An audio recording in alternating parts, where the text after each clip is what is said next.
Bem-vindos a mais um episódio do Irmãos Dias Podcast. E neste episódio vamos falar com o professor Mira sobre ações e fundos imobiliários. E vamos falar sobre economia no geral, até criptomoedas a gente vai falar aqui com o professor Mira. Tá certo? Ele que já esteve aqui várias vezes, né, Carol? Cadeira cativa. Cadeira cativa aqui com a gente, o pessoal gosta muito. É um dos especialistas do mercado que tem mais conhecimento em fundos imobiliários e ações. E se você tá aqui, fica até o final, porque vai ter muita oportunidade para você tirar desse episódio, né, Carol? Pode recomendar, inclusive, pode fazer recomendações. Então, fica até o final, a gente tem muito assunto para falar. Agora, temos antes os nossos patrocinadores aqui para falar. Temos aqui os nossos parceiros. Eu vou falar primeiro do Investidor 10, que é o melhor site para você estudar hoje. Tudo que você vai aprender aqui de ações e fundos imobiliários, todos os ativos você vai encontrar no site Investidor 10. E é legal que tem informações atualizadas, tem as notícias da empresa, tem datas de dividendos, quando você vai receber dividendos, tem todas as informações, é o site mais completo hoje.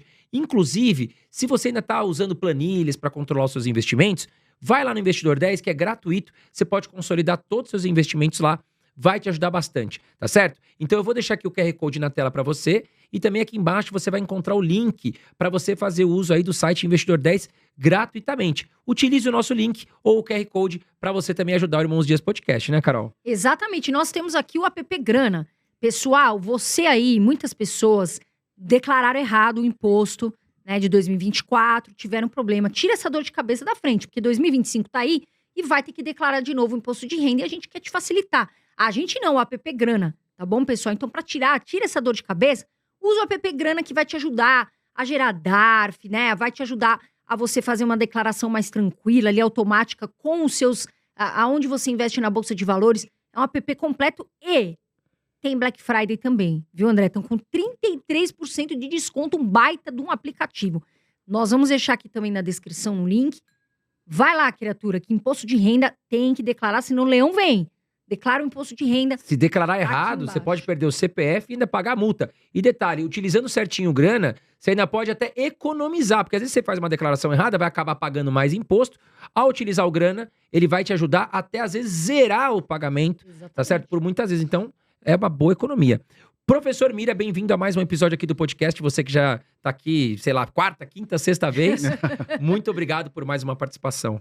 Sempre um prazer poder estar aqui. Vocês que são dois queridos, sempre... Para mim não é um convite, é uma intimação. Tem que ir lá no podcast. É um prazer sempre muito grande poder estar aqui com vocês.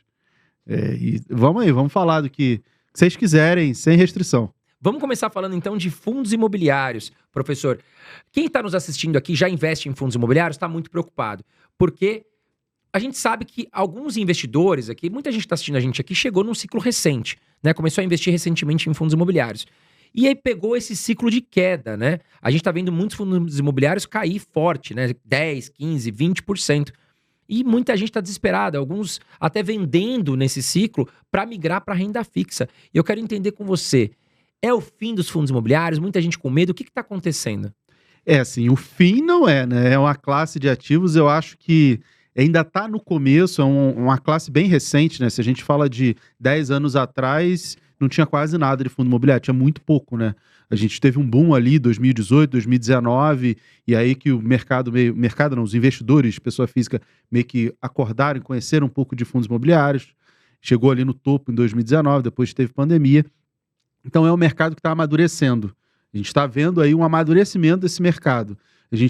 Por exemplo, FOF, que são os fundos de fundos, meio que está acabando, né? Isso aí tende a acabar e meio que virar os Red Funds, que são fundos multimercado, para que eles possam investir em qualquer tipo de classe de ativo, porque não deu certo. Eu sempre fui contra a FOF, nunca gostei, porque é o gestor tentando fazer trade para dar resultado num ativo que não tem tanta liquidez assim, para que o gestor esteja tradando bilhões e bilhões e bilhões todo dia. Não tem mercado para isso, né? É um mercado pequeno.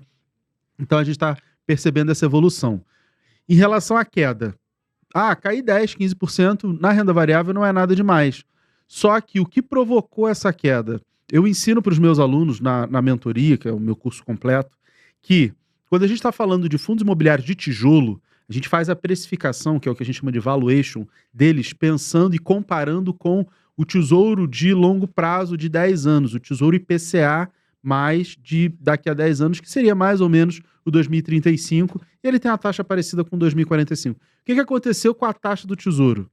Tá pagando aí IPCA mais 6,70, 6,50, o 2029 chegou a 7. E aí, o que acontece?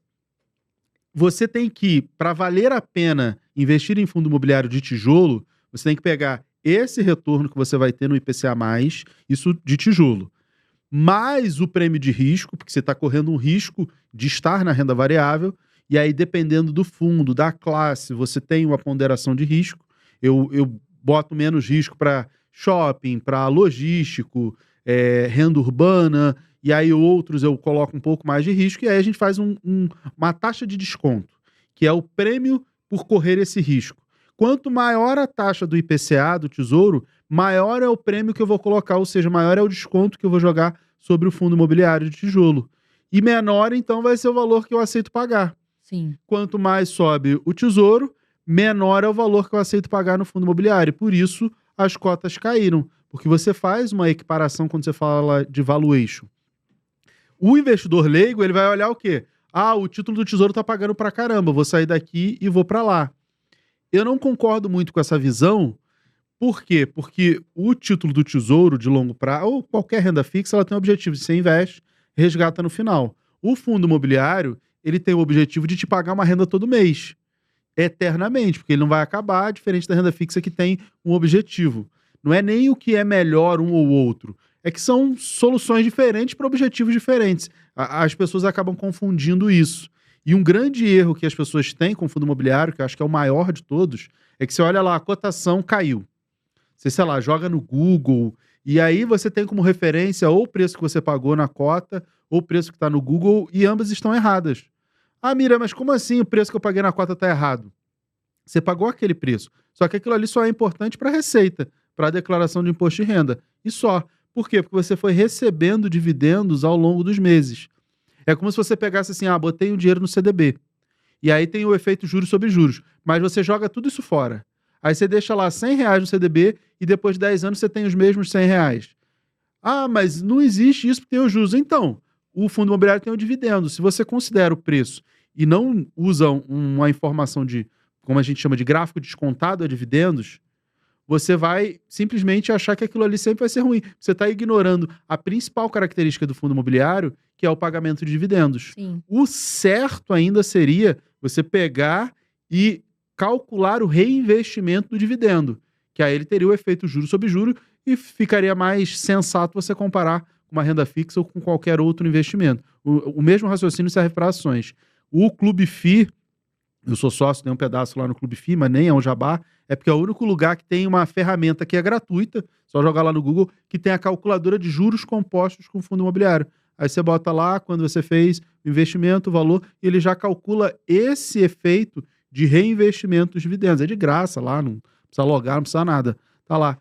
E tem esse cálculo. E aí, quando você compara, o próprio site já faz a comparação, você vê que é uma diferença gigantesca da cota para a cota mais o dividendo e da cota mais o dividendo reinvestido.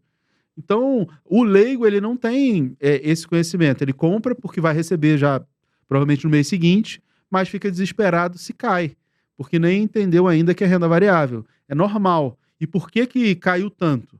Condições macroeconômicas, principalmente o impacto fiscal, política, Brasil, né? E aí a gente tem, se bem que agora até a eleição do Trump impacta um pouco.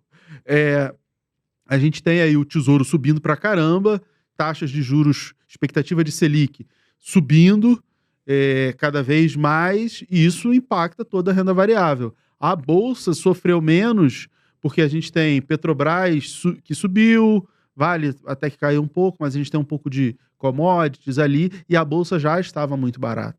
Se não fosse o risco fiscal, era para a Bolsa de Valores das ações, né, de uma maneira geral, estarem bem acima. Por isso que a Bolsa não caiu tanto, porque já estava muito barata, então não tinha muito para onde cair. O mercado já tinha precificado muita coisa. Professor, e agora nesse momento, o que você acha que está, por exemplo, não sei se você vai falar um setor, ou se você vai falar um setor e quais fundos imobiliários, porque tem muita coisa descontada, e o pessoal fala, qual setor? O que você acha? Acho que para o André, para você também. Quais fundos você acha que estão baratos, que valem a pena agora? Assim, meio que tudo tá barato. O problema é que as pessoas vão acabar confundindo e a gente tem uma assimetria de riscos. O que que é isso? Tudo caiu. Então, mais ou menos, tudo está barato. Só que aquilo que era ruim caiu, mas não na mesma proporção do que as coisas boas. Então, o risco-retorno não está valendo a pena para aquilo que não é bom. Entendeu? Você pegar fundos que caíram pra caramba, aqueles que deram problema lá, Gramado Parque, Deva, HCTR, lá, você não tem ali um risco-retorno que vale a pena. Agora você tem outros fundos, os tops aí do mercado, um HGLG, um HGCR, um monte de o KNRI, excelentes fundos que também caíram, e eu vejo neles uma oportunidade maior. Por quê? Porque esses fundos normalmente eles estão caros. Quando é que você consegue comprar eles barato? Num momento como esse. Sim. Quando a gente tiver alguma estabilidade maior na economia, uma redução das taxas de juros, porque isso vai acontecer, né? Economia cíclica, nem que seja com o próximo presidente, mas uma hora isso vai acontecer, você vai voltar a ver esses preços subirem e aí você vai acabar comprando caro. Então, nesse momento, o que eu faria, o que eu recomendo para os meus alunos, é a oportunidade de comprar as coisas boas, baratas. Depois que você acabar essa oportunidade, aí você começa a olhar aquela segunda classe, aqueles mais arriscados. Então, para fundo imobiliário, é um investimento muito simples, você não precisa inventar. São 4 setores, que são os fundos de papel, logística, shopping, renda urbana e lajes corporativas. Aí eu boto tudo numa classe só. Então, são 4 setores aí.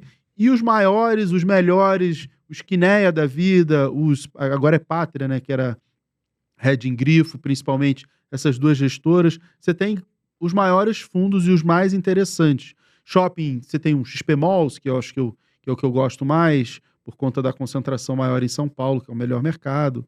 Mas não tem nada assim, tão difícil. Se você concentrar ali, separar os maiores fundos imobiliários, você já está pegando também os melhores. Então, não é tão difícil. Para o leigo... HG tá barato.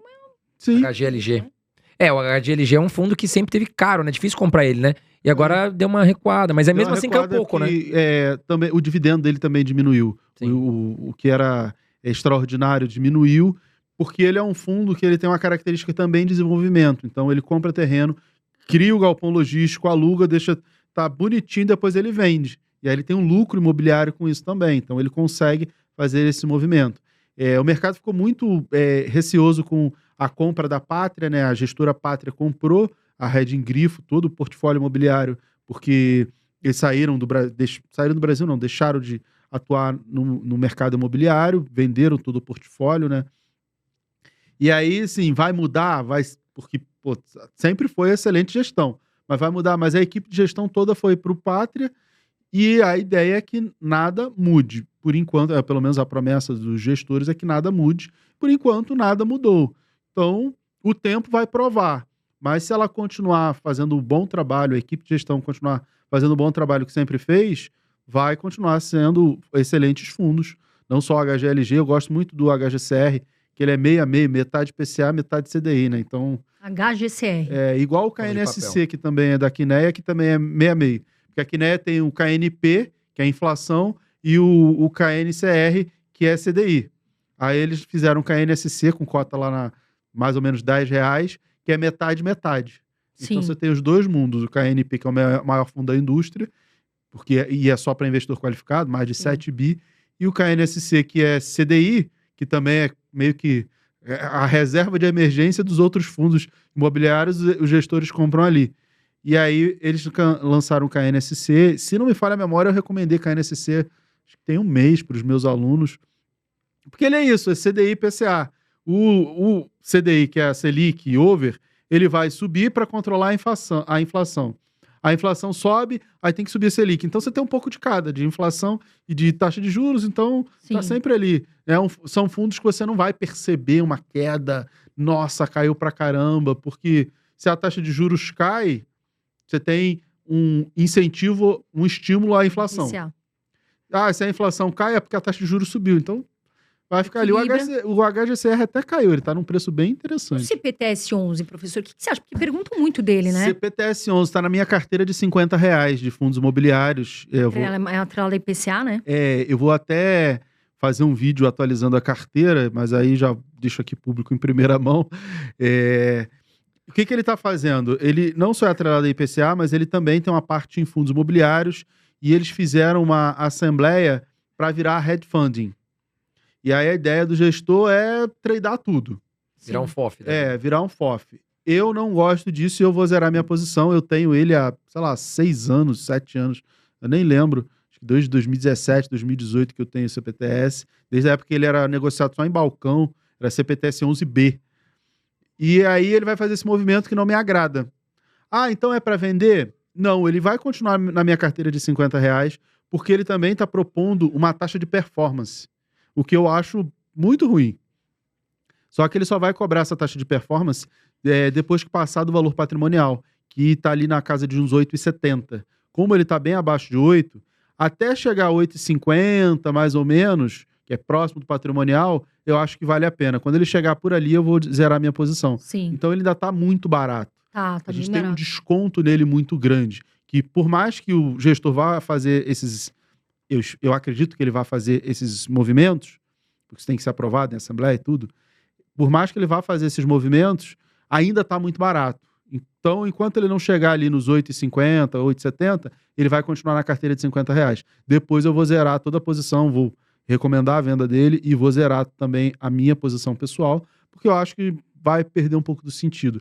Eu não gosto de FOF, eu não gosto de red funding para fundo imobiliário, porque, tipo assim, é o gestor fazendo trade. Sim. Sim. Cara, e aí vai dar certo, vai dar errado, o mercado cai como caiu agora, ele não tem como ficar fazendo trade, ele não vai conseguir fazer emissão porque ninguém consegue captar com taxa de juros alta, e aí fica muito amarrado. Ah, mas agora ele vai poder tradear a CRI, também fica complicado. Ah, mas ele vai tradear ações também. Cara, vai para um multimercado tradicional, normal, que aí pode operar bolsa americana, pode operar qualquer coisa. Sim. Entendeu? Eu particularmente não gosto. Tá? Professor, essa semana a gente está vendo o ministro da Economia, Fernando Haddad, junto ao Congresso, tentar aprovar aí um pacote de corte de gastos. Essa semana não, né? Já tem um tempo, né? Já vem carregando há um tempo e não solta, né? Ele enrolando a gente, né? Semana passada falou que ia soltar, semana passada não soltou. Segunda-feira falou que ia soltar, não soltou. Terça, quarta, até não solta essa notícia. Daqui a pouco é Natal e... Daqui a pouco é Natal, a gente não tem isso. Qual a sua expectativa para esse pacote? E se for bem feito, a gente pode ver aí os fundos imobiliários dar um respiro. Porque o que pode também, complementando, fazer os fundos imobiliários ter um respiro e começarem a subir? Ter um respiro é a taxa de juros cair. Sim. E a taxa de juros ela vai cair, dólar e tudo isso vai cair se melhorar o fiscal. O que é o fiscal? Grosseiramente, receita e despesa do governo. O governo gasta mais do que recebe, aumenta o rombo. E se equilibra isso aí, o investidor estrangeiro olha e fala: não, está mais equilibrado, o governo está preocupado com o arcabouço fiscal e com tudo isso. Então, o Brasil não é tão arriscado assim. Se ele não é tão arriscado assim, poxa, dá para eu colocar algum dinheiro lá. Aí o dólar cai, a taxa de juros diminui, tudo fica equilibrado. Se o governo não apresenta de forma clara e contundente para todo mundo que tem essa preocupação, o gringo, ele vai pegar e vai tirar o dinheiro. Às vezes eu vejo na internet, não, o ataque especulativo do dólar. Eu falei, cara, o gringo tá lá nos Estados Unidos gerindo bilhões, preocupado em dar retorno ao seu cotista, né? Geralmente são red funds, são os fundos gringos. E ele não tá olhando lá que o governo isso e aquilo. Eu falei, cara, tem um risco aqui que é maior ou menor do que eu posso correr. Ele simplesmente vai tirar o dinheiro. Se ele tira o dinheiro, o dólar vai subir, ponto. Sim. Ele tá lá correndo atrás de dar retorno pro seu cotista. No Brasil é a mesma coisa. Ah, porque a Faria Lima... Cara, tá todo mundo preocupado lá em dar retorno ao cotista, porque senão não ganha bônus, não ganha... E aí é isso, tá? Essa é a preocupação. E se todo mundo enxerga que tem um risco maior, tira o dinheiro daquilo ali e coloca em outra coisa. E outro tipo de ativo, e vai fazendo esse giro. O gestor de fundo vai sempre fazer isso. Então, é importante que o governo dê uma sinalização muito clara ao mercado de que está preocupado, que tem uma responsabilidade fiscal, porque senão a gente só vai ver taxas subindo, dólar subindo, tudo isso subindo. E isso é muito ruim para o governo. Por quê? Porque se o partido da situação pensa em reeleição ou fazer o sucessor, que para mim é uma coisa óbvia, o Lula botou o Haddad lá na economia para 4 anos depois tentar fazer ele candidato, né? E, cara, se não fizer um trabalho muito bem feito de organização econômica, cara, não se elege. Isso aí é...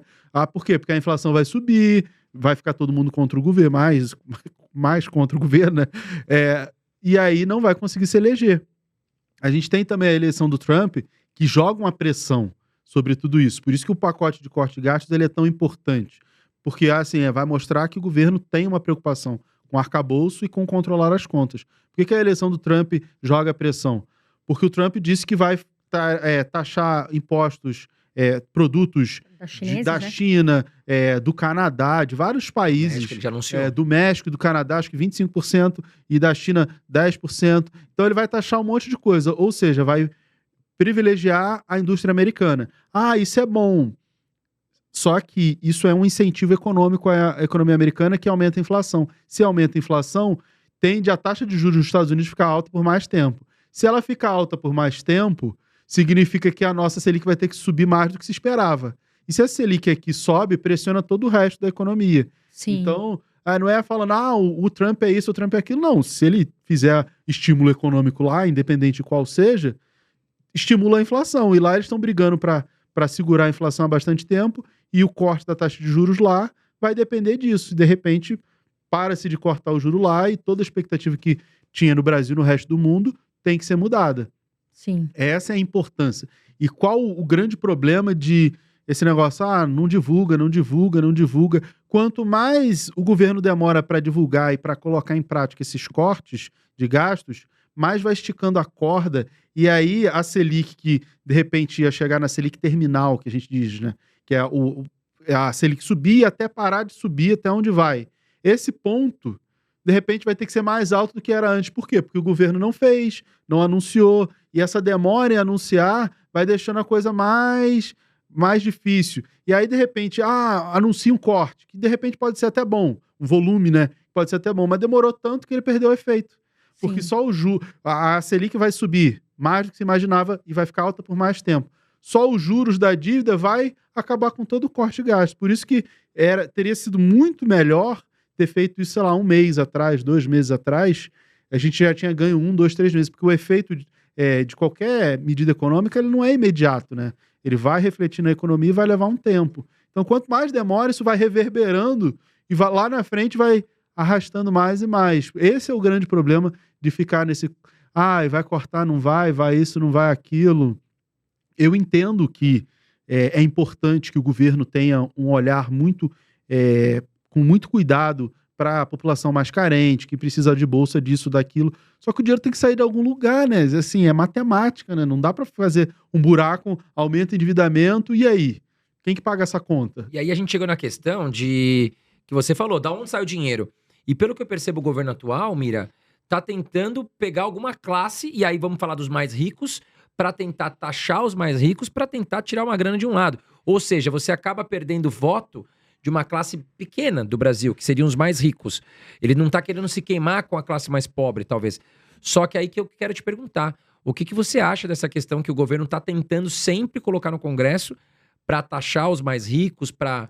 enfim, para colocar mais imposto sobre essa classe? Eu acho que eles não estão querendo taxar os mais ricos. Eu acho que é imposto para todo mundo, né? Sim. Não é só para os Só aumenta imposto arrecada, mas não paga conta. Eu acho que não é só para os mais ricos. E eu vi uma declaração do Haddad, que eu achei até muito sensata, que ele falou sobre isso, que não adianta taxar no Brasil, tem que taxar no mundo inteiro, porque senão o rico vai sair daqui e vai para outro lugar. Exato. Faz sentido, E aí né? se só vai taxar no Brasil se taxar no mundo inteiro. Porque aí, beleza.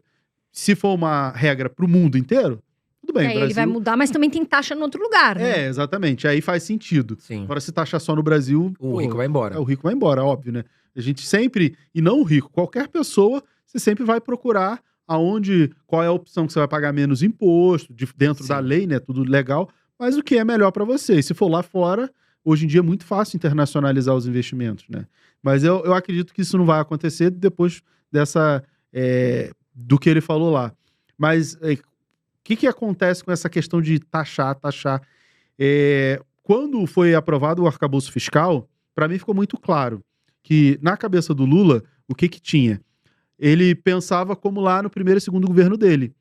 O governo vai receber receitas de 2 maneiras, basicamente. De impostos E esses impostos, eles vêm do crescimento interno ou externo. Sim. Ou, assim, do crescimento. Eles vêm interno ou das vendas locais ou das vendas externas. No primeiro e segundo governo do Lula, a China crescia muito. Então, gerava muita exportação. O Brasil é um exportador de commodities, essencialmente, né? Tanto minerais, com Vale, quanto agrárias e um monte de coisa. O agro sustenta boa parte do PIB. A gente tem ali um consumo muito grande. Então, se a China crescer pra caramba, como crescia a 15%, 18% ao ano, lá na época do primeiro e segundo governo do Lula, a gente não teria problema. Tá feito, o arcabouço vai ser cumprido, entra muito dinheiro. Só que aí esqueceu de combinar com os chineses, que eles tinham que crescer, né? Entendeu? Combinar com os chineses é uma brincadeira, porque Sim. a China tá lá preocupada com os problemas dela. Sim. E o Brasil não é um problema dela. Qual a outra opção? Cobrar mais imposto aqui, né? Sim. Só que você chega num limite, né? Chega num limite que não adianta você aumentar o imposto, porque a pessoa simplesmente para de consumir.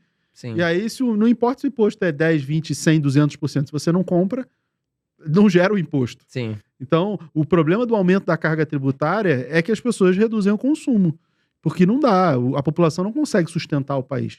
Por isso que tem que ter um equilíbrio. Eu acho que o governo acreditou muito que a China ia crescer, ia gerar muita receita, muito imposto, por conta das exportações, e acabou que isso não aconteceu. E aí, qual é a válvula de escape? Aumenta tributo para poder equilibrar. Mas seria... Tudo bem, aumenta o tributo para equilibrar. Mas será que reduzir gasto também não era uma opção? Exato. É o que a Sim. gente tá aguardando, né? Vamos ver o que vai sair desse Mas aí saco aí. não é bem reduzir gastos, assim. O corte de gasto é pegar e cortar, assim. Não vai ter verba. Eu acho que a redução de gastos seria gastar de forma mais inteligente, menor e de forma mais efetiva, ser mais eficiente, mas exigir de governo brasileiro ser mais eficiente, É gastar... muito difícil. Há 500 anos que a gente tá nessa e... Instabilidade É. não para.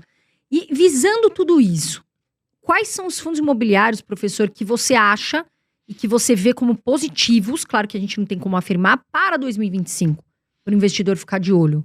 Com toda essa situação que a gente está vendo do cenário, essa questão da taxa Selic, da inflação. Vamos escolher os melhores visando 2025, né, nesse momento. Assim, 2025 eu acho que não vai ser um ano assim, a bolsa vai disparar, vai subir. Eu acho que a gente ainda vai ter dificuldades, principalmente porque quando o Trump assume o governo, né? E aí a gente vai ver o que vai acontecer com a economia americana e os reflexos no mundo, não só no Brasil, como no mundo. De repente um dólar mais alto ou não, por conta de taxa de juros lá nos Estados Unidos. Então eu acho que a gente ainda vai ter oportunidades. E para o investidor, eu acho que é focar ali lajes corporativas e renda urbana, HGRU, KNRI, que é meio lajes, meio Logístico. HGRE, meio laje, meio logístico. O KNRI de logístico, HGLG de logístico, são fundos que eu gosto. Shopping, eu gosto do XPMOLs, do HGBS. Papel, o HGCR, KNCR, que são mais equilibrados. Os de papel voltados a IPCA, isso é uma coisa importante, eles estão muito baratos agora, porque fundo imobiliário, ele geralmente demora uns 2 meses para repassar a inflação.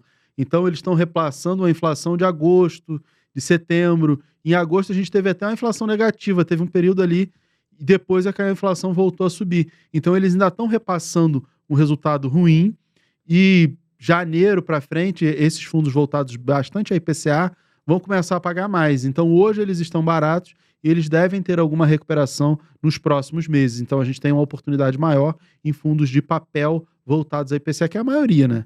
A maioria dos fundos de papel, eles são voltados a IPCA, ou tem a maior parte da sua carteira em IPCA. O professor, o Donald Trump eleito já tá começando a tomar... Não sentou na cadeira, mas já tá começando a movimentar o negócio, né? O que vai mudar para nós aqui no Brasil? A gente vai ter problemas para exportar? A gente sabe que os maiores parceiros comerciais do Brasil é China e Estados Unidos, né? A gente vai ter problemas para exportar? Você acha que essas imposições de taxas que ele está colocando para o Canadá, México, China, vai afetar o mercado brasileiro? Até que ponto chega esse movimento para a Bolsa de Valores aqui no Brasil, a eleição de Donald Trump? Eu acho que para a exportação não tende a afetar tanto. Eu não vi ele falando de Brasil. O Brasil não é um problema em relação às exportações. Mas é óbvio que a gente não vai ter uma relação amistosa igual não tem com a Argentina, né? com a eleição lá do Milei, a foto lá do G20 mostra tudo, né? Sim. Os dois com a cara lá. E aí, a gente não vai ter, assim, uma baita reciprocidade. Mas eu acho que isso não é um problema significativo. Eu acho que o que impacta mais é essa questão do juro americano alto por mais tempo. Isso impacta a Bolsa, impacta a nossa Selic, e aí a gente tem reflexos nos investimentos, na economia de uma maneira geral, se a Selic tiver que ficar mais alta por mais tempo. O que a gente pode ter de sorte, talvez, nesse movimento aí, independente dos Estados Unidos, é se a inflação não subir tanto, como não tem subido. Quando a gente olha os índices de inflação, o núcleo ali está subindo menos do que deveria subir.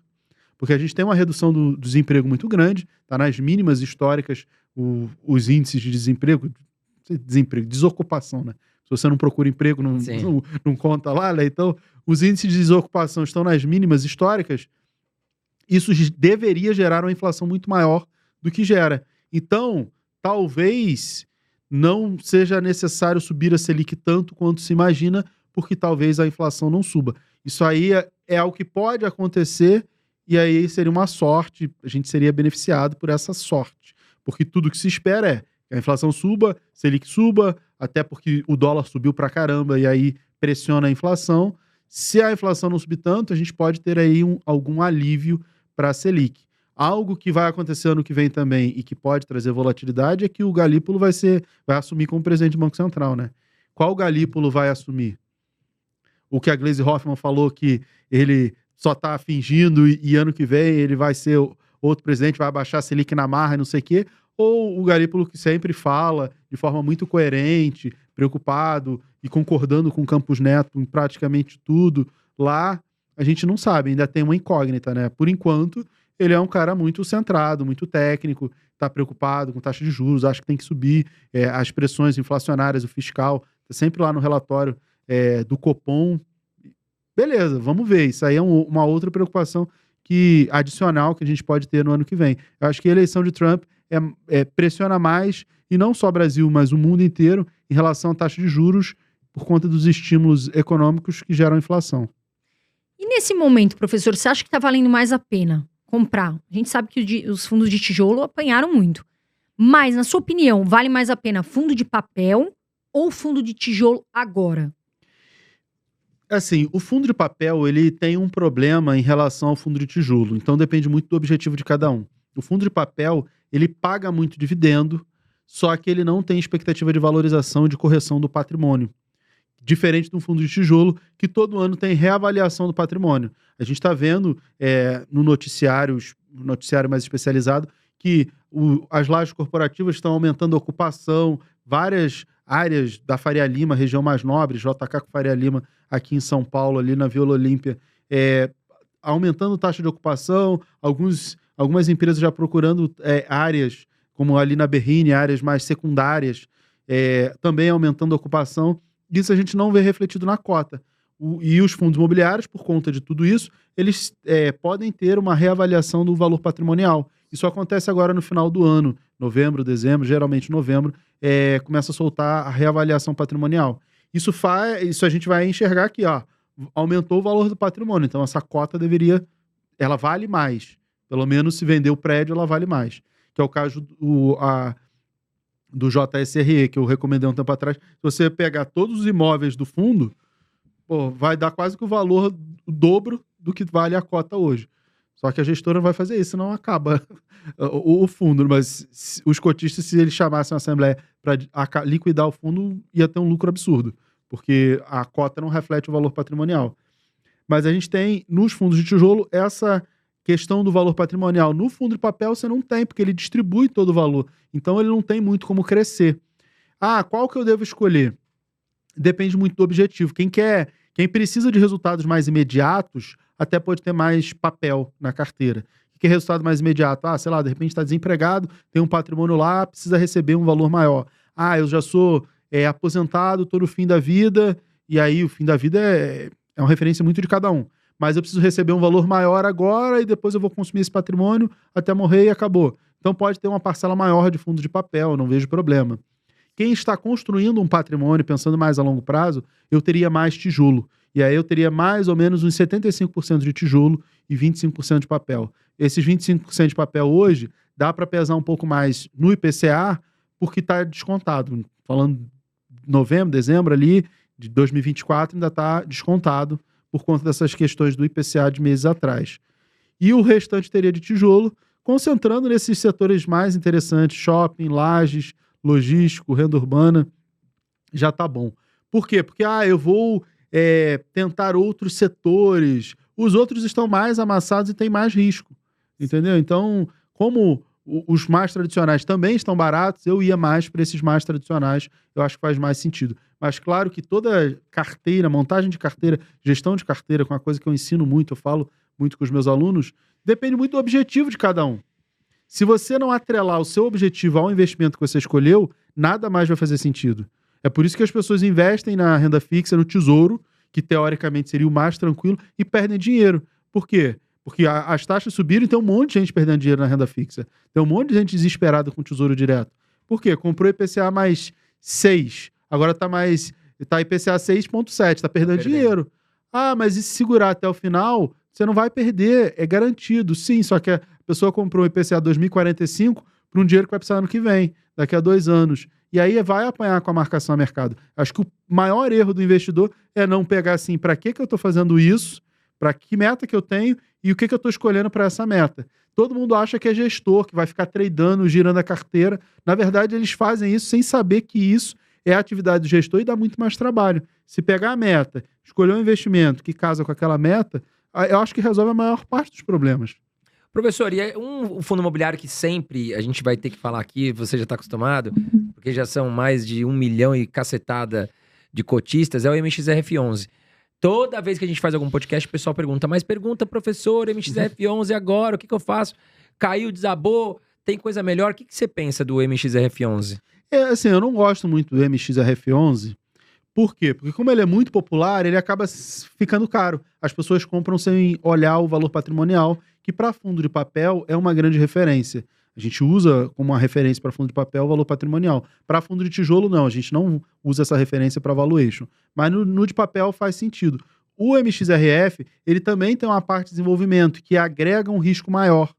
Então, é importante... E as pessoas não fazem ideia disso e sempre compram só porque ele foi o primeiro fundo na base de R$10 a cota, então por isso passou de 1 milhão de cotistas, mas não significa que ele está barato. Eu acho que tem outros fundos mais interessantes. Mas quando ele fica abaixo do valor patrimonial, aí começa a fazer sentido comprar a cota do MXRF. Eu já recomendei no passado, justamente porque estava barato. Eu recomendei, sei lá, era R$9 a cota. Aí depois ele foi a 10, acho que chegou até R$11, o pessoal comprando. Eu falei assim, eu acho que tá caro.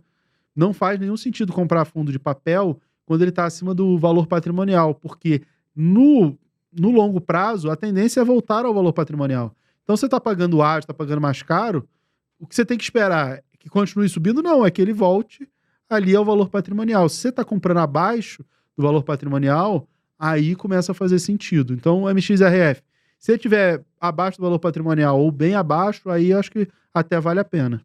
Esses fundos, porque o pessoal fala muito assim, fundo base 10. Quais fundos você gosta, professor? Porque o pessoal pergunta muito pra gente, né? Porque é um valor menor, como a gente fala, não é só para milionário, a gente tem ali fundos que você compra com R$10 uma cota, mas as pessoas têm muita dúvida. Quais estudar fundo base 10 na sua visão que são bons? Assim, fundo base 10, eu acho que é uma tendência de mercado, o MXRF provou que isso aí é uma maneira de dar acesso, eu acho excelente, eu acho que todos os fundos imobiliários deveriam ser base 10, só que as pessoas acabam se apegando a isso e não deveria. Por quê? Porque isso não é reflexo de qualidade nem de que tá barato. Muita gente, tem até gente que fala na internet publicamente, não, tá barato, custa R$10. Não é porque se você não fizer uma avaliação e um valuation, você não vai dizer que tá barato, tá caro. Você falar assim, tá barato porque tá abaixo do valor patrimonial. Pronto, já tem alguma referência. Agora, só porque é R$10, ele pode estar R$10 e o valor patrimonial de 19. Pô, tá super caro. O caso da MXRF11 recente, né? E aí você vai estar caro, não é porque é R$10. Eu acho muito importante ter fundos base 10. Por quê? Porque os fundos imobiliários ele tem um efeito pedagógico muito grande. Você investe e recebe dividendo. Então você já entendeu qual é a essência da renda variável, você se tornar sócio para receber um pagamento. Isso aí eu acho fantástico. Só que quem tem pouco dinheiro, eu não vejo nos fundos imobiliários a capacidade de crescimento que a gente tem em outros ativos como as ações. Então quem tem pouquíssimo dinheiro deveria focar em ações e não em fundos imobiliários. A característica principal do fundo imobiliário é pagar dividendo. Então, eles funcionam muito bem para quem quer receber de imediato muito dinheiro. Eu quero receber uma grana já mensalmente, mas no mês que vem. Eu quero receber mensalmente daqui a 10 anos, as ações são mais interessantes. Sim. Tem uma aula na mentoria que eu faço, que é o DMA, Dividendo Mensal com Ações. Você pode ter uma carteira de ações que te pague, cada uma vai te pagar num mês diferente, e ao longo do ano você tem uma previsibilidade ali de pagamentos todos os meses. Não tem nenhum problema. As pessoas acabam focando muito nos fundos imobiliários base 10, porque eu tenho pouco dinheiro para colocar.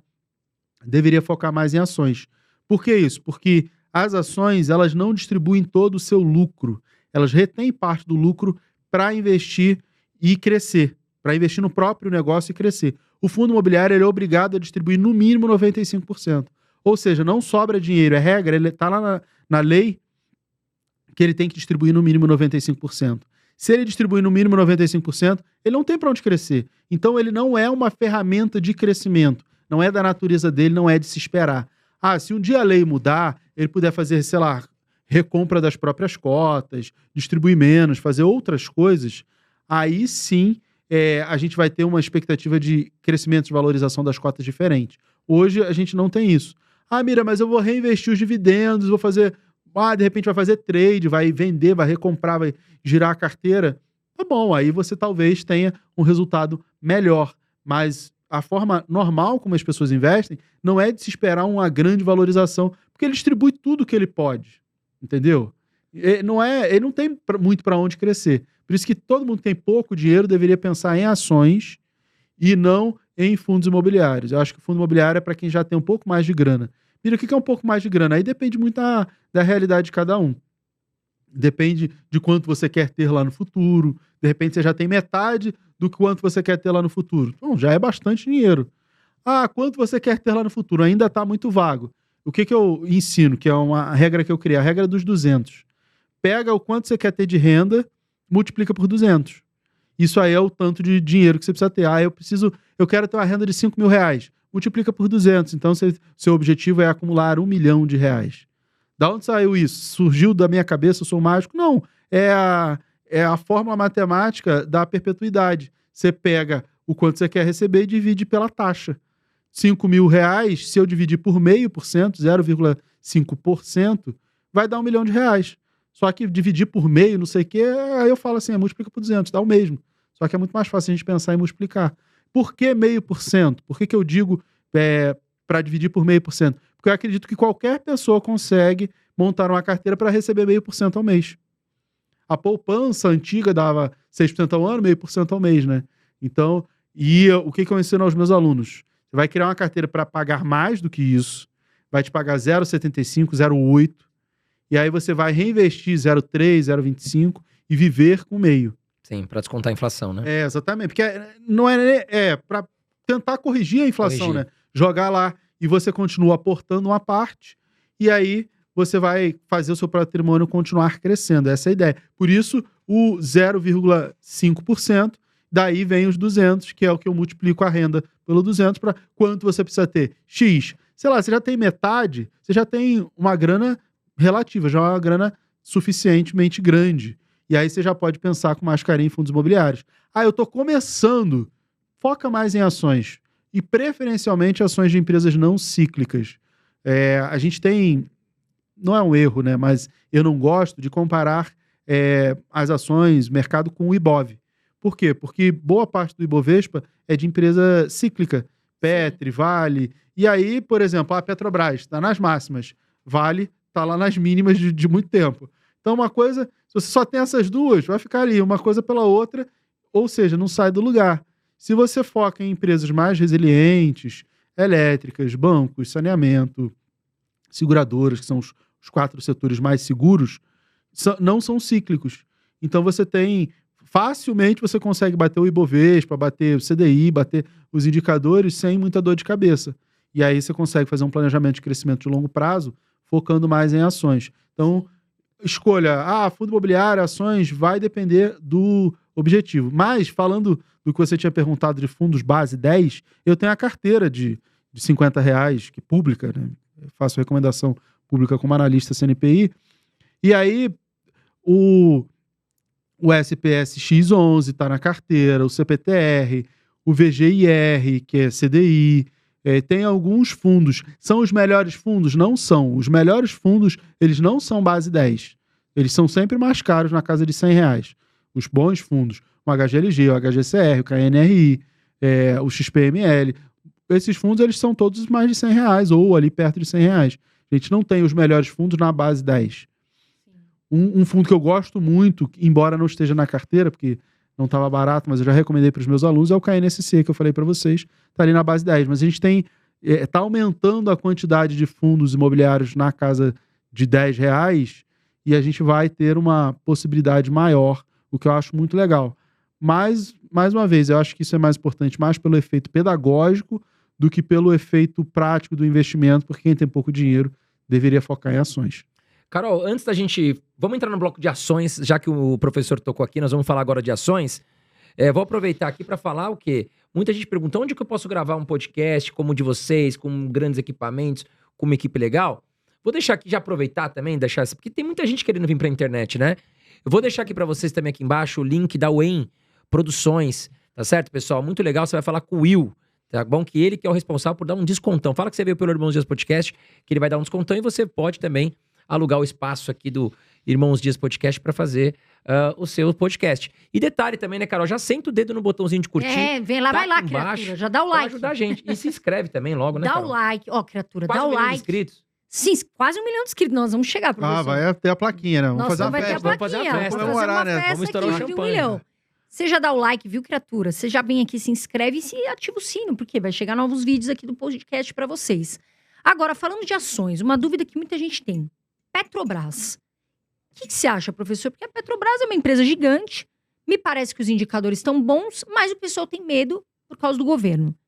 Qual a sua opinião sobre isso? Eles têm razão em ter medo. Eu zerei até minha posição recentemente em Petro, porque subiu pra caramba. Diferente de Banco do Brasil e de outras estatais, a Petrobras, a gasolina interfere diretamente no preço da inflação, né? O valor da inflação. O preço da gasolina interfere na inflação. Então, é sempre um medo muito grande. Eu achei interessante a divulgação dos dividendos extraordinários, porque parece que o governo entendeu que Petrobras pagando muito dividendo ajuda nas contas públicas. Sim. Então, não interferir na Petrobras e deixar que ela seja uma empresa lucrativa também é bom para o governo. Acho que levou algumas décadas, mas eu espero que eles tenham entendido, né? Eu acho, né? É uma esperança. Mas existe sempre esse risco. É um risco alto. Além disso, tem o risco de ser uma empresa cíclica por conta do petróleo. Petróleo sobe, petróleo cai. A gente tem uma expectativa de fim de conflito no Oriente Médio. Israel lá parece que vai rolar um cessar-fogo. Isso aí pode reduzir o preço do petróleo, as preocupações.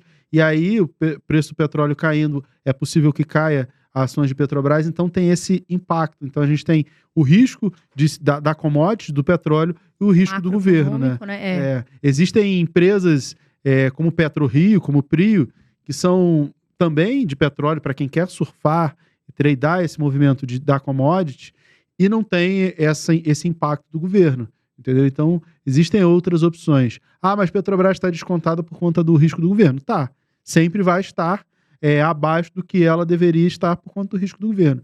Eu acho que é uma parcela de risco que o investidor ele tem que pensar muito bem em colocar na carteira. Eu respondi uma cartinha de perguntas esse final de semana no meu Instagram, que é alguém que falou assim, não, vou receber 100 mil reais, vou botar tudo em Petrobras.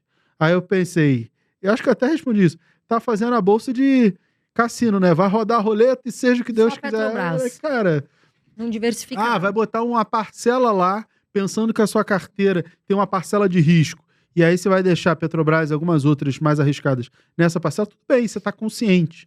Agora, fazer tudo ou nada na bolsa a regra para quebrar é essa. Diversifica, né? A gente sempre fala, não vai colocar numa empresa, ainda mais uma empresa que é estatal, né? É o que a gente brinca, que a diversificação é o último almoço grátis do mercado, né? É o único e último. Então, você não paga nada por diversificar. É a melhor coisa que você pode fazer. Então, sim, como você falou, diversifica. Exato. E Professor, isso falando serve para sobre- Banco do Brasil? Eu ia perguntar isso. Já entrando numa outra empresa estatal, também que é muito conhecida, eu queria saber sua opinião sobre as ações do Banco do Brasil. Você acha que é uma oportunidade única ao ver os preços atuais do Banco do Brasil, como estão hoje? Oportunidade única nunca existe na Bolsa de Valores, né? No Brasil, principalmente, essas oportunidades únicas, de vez em quando, elas se repetem. Acho que a oportunidade única foi no auge da pandemia ali em março Tava bem barato. de 2020, quando todo mundo achou que o mundo ia acabar, né? A única preocupação era sobreviver. Ali eu acho que foi, de fato, uma oportunidade única no mundo inteiro. Mas essas oportunidades únicas, eu não acredito muito nisso. Mas Banco do Brasil tá barato? Tá. Eu dobrei minha posição em Banco do Brasil. Dobrei, acho que sim. Comprei mais de R$500 mil em Banco do Brasil semana passada. Na verdade, eu fui exercido em opções, deixei ser exercido. Eu vendi put para gerar dividendo sintético e deixei ser exercido, até queria, em Banco do Brasil, porque tá muito barato. Eu recomendei a compra dela para os meus alunos há um tempo atrás e ela ainda ficou ainda mais barata. A gente fez uma matriz que eu ensino, entrego a eles, matriz para fazer, valuation e tudo, e dos bancos o mais barato era Banco do Brasil. E dos bancos médios, assim, BMG também estava barato, e Banco do Brasil ficou ainda mais barato. Ele realmente está muito barato. Tem uma amiga minha, Carol Serpa, que ela diz que Banco do Brasil é o fundo imobiliário dela, porque paga tanto dividendo, e o dividend yield está tão interessante que passa aí 10% e fica interessante. Está barato, tanto que eu aumentei posição e eu acho que está barato por conta de uma série de coisas, questões macroeconômicas, mas o risco político acaba sempre interferindo. Por isso que o Banco do Brasil sempre está barato. A gente tem que tomar até cuidado para não ter muito Banco do Brasil na carteira e desbalancear, né? Dá para ter Itaúsa, que também é uma baita empresa, anunciou bonificação mais uma vez, agora uma bonificação de 5%, então também é um ativo muito interessante, que paga muito, né? Então quem quer ter mais ou menos um reloginho, você nunca vai ver Itaúsa dobrar de preço, porque ela paga muito. Então, sempre vai ficar ali entre 9 e 11 reais, mais ou menos, que é outra empresa que é interessante. Mas Banco do Brasil tá barato, sim. E o Bradesco, né? Falamos junto. Não, a gente tá combinando, né? Irmão parece que pensa igual. O Bradesco é uma polêmica, né? Tem gente que tá investindo, tem gente que tá meio com o pé assim pra trás. Recentemente, o CEO do Bradesco, eu vi até uma reportagem dele falando que a gente vive um momento mágico da economia. Particularmente, eu não entendi muito o que ele quis dizer, mas eu não sei se você chegou a ver essa entrevista. Mas... O que ele, sei lá, que ele queria dizer que alguém vai ter que tirar um coelho da cartola, fazer uma mágica? Eu não entendi nada, cara. Muita gente falando que seria uma puxada de saco no governo atual, mas enfim, não vou entrar nesse mérito. Não, assim, se a gente pensar que o desemprego tá num nível muito baixo, que a inflação tá fora da meta, mas é uma meta bem baixa, né? 3%, 3,5% de inflação como meta ali, são índices baixos. De fato, a gente não tem. A economia melhorou, sim, a gente não está numa crise econômica, o PIB vai crescer mais de 3%. Então a gente tem bons indicadores da economia, é verdade. Só que isso é o hoje, né? O mercado está precificando sempre o futuro, então a gente está mais preocupado com o que está por vir. Então, se a gente olhar hoje, a fotografia ela não é ruim. Sim. Assim, tá longe do que a gente gostaria? Está, mas não dá para dizer que é ruim. Desemprego na mínima, baixo, PIB crescendo muito mais do que se esperava, então, beleza. Só que a gente sabe que podia ser muito melhor, né? Esse que eu acho que é o maior sentimento. A política fiscal assim, que não tá... Se o fiscal tivesse... Cadê, né? Não Se o fiscal estamos tivesse sabendo. redondo... ia ser difícil de criticar. Fala, fiscal tá legal, desemprego, não sei o que, ia tá tudo bem. Só que o fiscal, ele tem um impacto muito grande, porque ele vai desandar o desemprego, vai desandar a inflação, vai desandar a Selic. Então, tudo aquilo que tá bacana, o próprio PIB, pode desandar só com o fiscal. Por isso que, é só o fiscal, mas ele impacta tudo, né? Exato. A fotografia atual tá legal, mas e o futuro? Pra onde nós estamos caminhando, né, professor? Mas o que você acha das ações do Bradesco nesse momento? O Bradesco, eu acho que ele tá entregando resultados interessantes. Entregou um resultado, o último resultado foi muito bom. O problema é que esse resultado bom, pro momento atual, não é tão bom. Por quê? Porque como renda fixa, juros, tudo subiu muito, você tem que entregar um resultado assim é absurdamente extraordinário para valer a pena. Então o mercado bateu muito. Não foi um resultado ruim.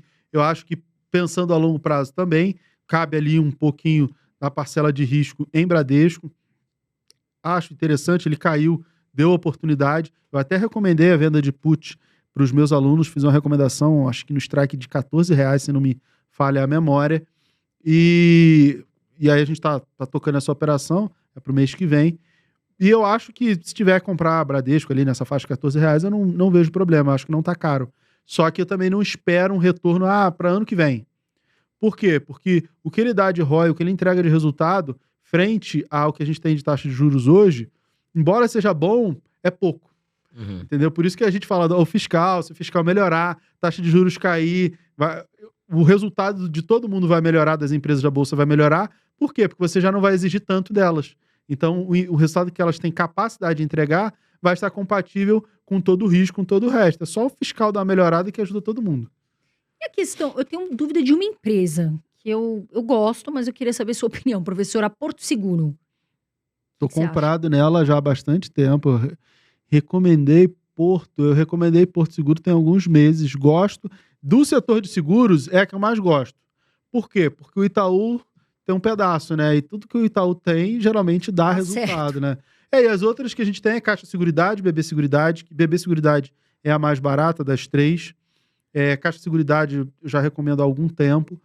E BB Seguridade você gosta também, professor? Gosto, só que eu gosto muito mais de Porto Seguro. Sim. E por conta de... Se você pega Caixa Seguridade, BB Seguridade e Porto Seguro, são as três de seguros, né, que a gente tem basicamente. IRB, WIS não são seguradoras normalmente, não é resseguradora, outra é corretora. Você pega essas três e só a Porto é privada, né? As outras têm um pé estatal. Tem um pé ou economia mista, ou são de economia mista ali, tem participação relevante do Banco do Brasil ou da Caixa. Então, são interessantes, mas você tem esse componente de risco estatal. Porto Seguro você já não tem esse componente. Então você tem uma expectativa de eficiência de entrega muito maior. Então eu gosto de Porto Seguro, eu recomendei tem uns meses e eu tenho posição em Porto Seguro. Das seguradoras é a que eu mais gosto, mas não necessariamente é a mais barata. Hoje, BB Seguridade está mais barata. Professor, e a Taesa, hein? Uma ação que nos últimos meses, até talvez últimos anos a gente pode colocar, vem andando de lado, até com algumas quedas. O que está acontecendo? Endividamento alto, os leilões, qual a situação atual da Taesa? A Taesa, o pessoal brinca que o Tesouro IPCA mais 6 é indiscutível, né? Você não tem o que... A Taesa, se você pegar, acho que os últimos 10 anos, ela deu quase que IPCA mais 9, né? Sim. Então, é um resultado absurdo. Supera o IPCA mais 6 com folga. A Itaúsa também supera com folga esses índices. A Taesa é uma grande pagadora de dividendos, só que ela precisa renovar as concessões e tudo isso. Desde o ano passado, a direção da empresa soltou ao mercado que eles pretendiam reduzir dividendos para fazer investimentos, e era normal que o preço fosse cair. Então esse movimento está dentro daquilo que a gente já esperava para a ação. Claro que se sobem os juros, que o macro atrapalha, não sei o quê, bate em todas as ações da Bolsa, em todas as elétricas, mas Taesa para mim está dentro do esperado, nada muito diferente do que eu já esperava dela. Continuo gostando, eu acho que é uma ação, pensando para longo prazo, uma ação interessante. Mas é para quem vai investir para 10, 20 anos. Ações de longo prazo é para 10 anos, pelo menos. E as elétricas são excelentes. Taesa continua sendo uma excelente empresa. Engie também é Transmissão Paulista, você gosta, professor? Gosto. Agora é ISA, né? Mudou o ticker, agora é ISA. Gosto também de Transmissão Paulista. Taesa eu gosto um pouco mais. Mas a Transmissão Paulista ela é muito eficiente na gestão dos seus recursos, das redes e tudo, e ambas são de transmissão, que é o setor mais tranquilo do elétrico, né? Porque ele ganha pela torre tá lá, tá funcionando, eles ganham. Com poste. Botou lá, beleza. Quando eu tenho a distribuidora, que é onde tem os gatos, o furto de energia tem mais dificuldade, inadimplência, né? Que a pessoa não paga a conta, é o setor que eu não gosto da parte elétrica. As geradoras são a segunda mais interessante, porque também é só gerar energia. O problema é que a gente tem muita hidrelétrica e se a gente tem seca, vai ter menos água e ele vai ter menos energia para gerar e vai ganhar menos dinheiro. Esse é o problema das geradoras, que assim, não é que é um problema, mas tem alguma pode ter ali algum efeito da natureza. Já a transmissora, não. Se não cair a torre, tá lá transmitindo, ligando da geradora para a distribuidora, tá tudo bem. Sim. Por isso que é um setor mais tranquilo. E Transmissão Paulista e Taesa são dois ícones desse setor. Uma elétrica que tem mais um perfil misto, até com distribuição, se eu não me engano, Copel. Você gosta? Gosto de Copel, já recomendei no passado. Só que a Copel valorizou com esse negócio da desestatização e coisa e tal. Mas eu gosto de Copel, recomendei já várias vezes. Até ela estava na minha carteira de R$50 de ações, lá do meu YouTube, e eu tirei por conta da valorização para colocar outras empresas. Eu não lembro se foi Transmissão Paulista que eu coloquei. É porque a carteira de ações, o pessoal acha que assim, precisa de uma emoção. E a ideia é não ter emoção com ações. Mais então, arroz com feijão ali, né? porque eu acredito, tá até no meu livro, uma fórmula chamada que o sucesso na Bolsa vai ser o aporte constante em ativos não cíclicos durante muito tempo. Essa é a ideia. Você vai comprar ações de empresas não cíclicas, elétricas, bancos, seguradoras, saneamento, durante muito tempo. Você precisa do efeito tempo, né? Sim. Não adianta. Só quem não precisa de efeito tempo é quem nasceu rico, né? Quem O nasceu herdeiro. herdeiro, né? Nasceu herdeiro, não precisa. O resto a gente Se precisa. ficar rico rápido, tem alguma coisa O errada. resto tem que batalhar, né? Normalmente tem que... Assim, a internet acelerou muita coisa, né? Você Sim. consegue criar uma série de soluções com a internet, com o auxílio da inteligência artificial. Então dá para fazer alguma grana. Agora, ficar rico é difícil. É muito difícil. É mais fácil ganhar na loteria, né? O que é absurdamente difícil também. Então, a gente vai precisar de tempo. Por isso que comprar essas ações durante bastante tempo faz total sentido. E por isso que, quando eu faço uma carteira de R$50 de ações não cíclicas, que são aquelas que conseguem andar bem se a taxa de juros está alta, está baixa, dependendo do ciclo de mercado, faz sentido. Por isso que eu não fico trocando essas ações, porque eu acredito que você consegue continuar investindo. Por exemplo, Itaúsa é uma ação que, para mim, vai ficar na minha carteira e vai ser minha recomendação sempre, porque ela está ali sempre muito bem, pagando, sem você passar muito desespero. E eu acho que esse é o melhor caminho para, não só para quem está começando, mas para o investidor mais maduro que não vai fazer trade. Quem quer fazer trade aí vai atrás do giro, vai pensar tudo que tem volatilidade. Mas quem não está querendo fazer trade, ações mais estáveis, setores mais perenes, não cíclicos, acho que é o caminho mais tranquilo. Professor, visando uma carteira de dividendos, vamos pensar em 5 ações aqui para os próximos anos, para você investir para quem gosta de receber dividendos.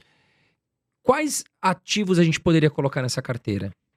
Essas empresas mais estáveis, não cíclicas, também têm esse perfil de dividendos. Claro que você vai ter algumas outras empresas, às vezes, a Petrobras, às vezes paga um baita dividendo, só que é difícil você apostar que todo ano vai pagar um baita dividendo. Tem a interferência do governo. Vale também é uma empresa que costuma pagar um dividendo bacana. Só que como ela é cíclica, eu acho que a pessoa vai ficar um pouco desesperada quando vê a cotação caindo. Então, esse é o problema. Vou comprar agora. Agora vale, acho que até num preço bom e tende a pagar um dividendo interessante, acima de 10% ao ano. E enquanto ela não subir muito, o dividend yield, que é uma relação com o preço também, né, tende a ficar bem interessante. Só que o problema é que eu acho que as pessoas não têm um estômago necessário para operar esse tipo de ativo. Por isso que elétricas, vai falar aquelas de sempre, Taesa, Transmissão Paulista.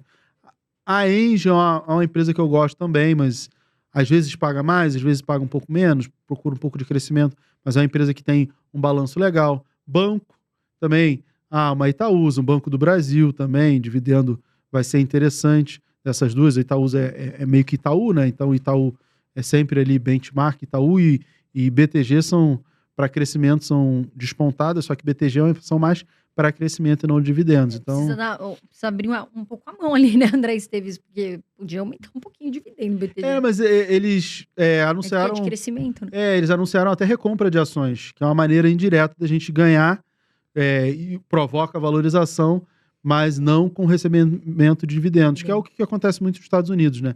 Recompra de ações, bonificação, que não é dinheiro em conta, porque lá o dividendo, como é tributado, as empresas usam os outros artifícios. Aqui no Brasil, como dividendo é isento, o que eu acho que para ações até poderia ser tributado, né? Porque aí as empresas iam focar em crescer. E aí a gente ia ter mais valorização, talvez mais desenvolvimento da economia, E a gente vai continuar ganhando e ia se aproximar mais do que acontece na Bolsa Americana. Porque lá a gente olha, a Bolsa subiu. Mas as empresas estão sempre pensando em crescer. Por quê? Porque o dividendo é tributado, então eles vão Pesado, pro 30, né? crescimento. 30% lá, né? É puxado. Então, eles fazem tudo para não pagar o dividendo, para poder... E aí arrumam outras maneiras. Cresce, investe para a empresa crescer e supervalorizar, ou recompra as ações, ou distribui bonificação, faz outras coisas que não dividendo. Aqui, as empresas pagam dividendo, tá tudo bem, então ela não precisa crescer muito. Então, a gente não vai perceber, assim, um grande crescimento de bolsa brasileira, como a gente percebe de bolsa americana. Por isso, mas também porque as ações nos Estados Unidos, e acho que esse é o grande motivo, embora ninguém fale sobre isso, eu acho que o grande motivo de investir nos Estados Unidos, e aí investir nos Estados Unidos é uma crítica que eu tenho quando todo mundo fala assim, investir no exterior. Eu acho que não se deve investir no exterior, investir nos Estados Unidos, né? No final das contas é lá. Você vai investir na China, talvez vai ter problema. Você vai investir aonde? Você não sabe nem o que tá acontecendo lá. A Alibaba despencou. Cara, é difícil até de analisar, para os analistas é difícil analisar o mercado chinês.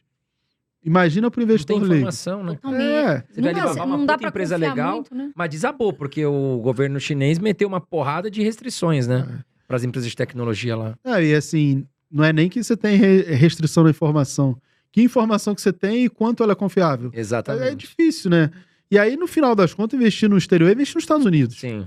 Por que investir nos Estados Unidos? Infelizmente, no Brasil tem muito discurso assim, não, porque a economia vai ruim, não sei o que, você tem que investir nos Estados Unidos. Não, você vai proteger sua carteira com dólar? Não, também não. Os Estados Unidos faz sentido, porque se a gente pegar os últimos 30 anos, a margem líquida, a margem de lucro líquida, você vai pegar lá receita líquida sobre lucro líquido, e vai ter a margem líquida das empresas saiu de 4 para quase 20. Então, se você tem uma margem maior, significa que essas empresas são mais lucrativas, elas vão pagar mais dividendo ou vão reinvestir mais. Por isso que você vê um crescimento independente de quem é o presidente americano, de que ciclo, você tem empresas mais eficientes. Essa é uma justificativa para você investir lá absurda. Isso aí, por si só, justifica. Porque vai ser mais fácil você ganhar dinheiro com ativos que se valorizam nesse cenário do que com ativos que não têm, empresas que não têm uma eficiência tão grande. Eu acho que esse seria o grande objetivo e o grande motivo para se investir em ações americanas, que são excelentes. Então, tributação de dividendo, aqui, lá, essas coisas, tem esses reflexos no crescimento macro da Bolsa, na nossa Bolsa e também na Bolsa Americana. A gente falou de banco, de elétrica. Entraria uma empresa de seguros, por exemplo, o saneamento nessa carteira de seguros, dividendos? Porto Seguro. É porque eu não lembro do dividendo delas, mas Porto Seguro eu gosto. Eu acho que BB Seguridade, acho que estava com um dividendo bacana. Eu acho A que Caixa cabe. Seguridade também paga. As empresas de seguro Sim, pagam bem, né? É porque Caixa subiu bastante. Eu não lembro de cabeça o dividend yield. Mas é uma empresa que eu gosto também. Tem na carteira. E saneamento, professor? Saneamento, saneamento a gente tem 3 opções, né? Sabesp, Sanepar e Copasa. Então, Sabesp, com a privatização, valorizou pra caramba. Tem expectativa de valorizar mais? Tem. Mas aí ficou um pouco esticada. Sobra CSMG e Sanepar. CSMG até que subiu um pouco. Eu recomendei a Sanepar e a CSMG há uns meses atrás. E esse negócio de CEMIG, CSMG privatizar também lá no governo mineiro deu uma esticadinha também, mas eu colocaria Sanepar e Copasa, né? Telefonia Vivo, você colocaria também? As pessoas me perguntam muito do setor de telefonia por conta do Best, da Luíse, que é uma amiga querida também, que eles falam lá de telefonia. Eu não considero um setor de telefonia um setor interessante, porque só tem a Vivo, né? Só. A Vivo, sim, é uma empresa interessante, mas você vai falar da Oi, A Oi é uma porcaria. Não tem muito Eu acho que quando eles espaço. falam do Best, eles colocam a Vivo também, né? só a Vivo. Eu não considero o setor de telefonia porque é só a Vivo. Sim. E a Vivo, sim, eu gosto, é uma empresa que eu acho interessante. Paga bons Principalmente dividendos. quando cai, aí você consegue comprar lá barata, como aconteceu ao longo desse ano. A gente teve a oportunidade de comprar ela barata, aí eu acho interessante, eu gosto da empresa. E o setor saúde? Me perguntam muito da Fleury. Fleury é uma boa empresa.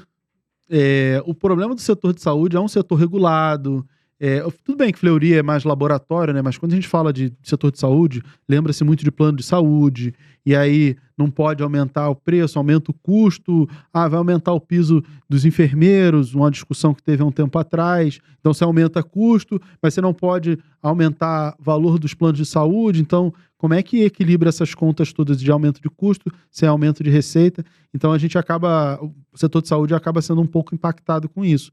Fleury é sim interessante, eu gosto, eu acho que está num preço também interessante para o setor de saúde, foge um pouco desse tradicional de plano de saúde, Sim. de seguro-saúde, essas coisas, e eu acho sim uma empresa interessante. Tem um desafio de investimento, de CAPEX, de ampliação dos seus laboratórios, que é um desafio que ela tem, mas eu gosto, de uma maneira geral, acho uma empresa interessante. Tem a questão da Hermes Pardini agora também, recentemente, que chegou, né? Sim. E acho que a Fleury se endividou muito, né, professor? Para conseguir fazer essa aquisição, né? E com os juros altos agora, apertou para eles, né? Para eles e para todo mundo, né? Eu acho que é uma questão de oportunidade, de aproveitar as oportunidades, só que eu acho também que ninguém contava que o juro ia ter que subir tanto. E isso acaba impactando muito as empresas. Só que se em algum tempo, em alguns meses, talvez 1, 2 anos, as coisas melhorarem, a gente tem eleições de 2026, dependendo do cenário que se desenhar mais ao centro, não tão à esquerda, de repente não tão à direita, ou ao centro ou à direita, para eleição presidencial, a gente pode ter um cenário bem melhor para a economia, para a bolsa, para uma série de coisas. Então, essas empresas talvez consigam se sair melhor se a expectativa de Selic também diminuir. Acho que a Selic não vai subir tanto. Esse desenho de cenário político para a próxima eleição presidencial ajuda nessa percepção de Selic terminal, de Selic no fim do ciclo de altas menor.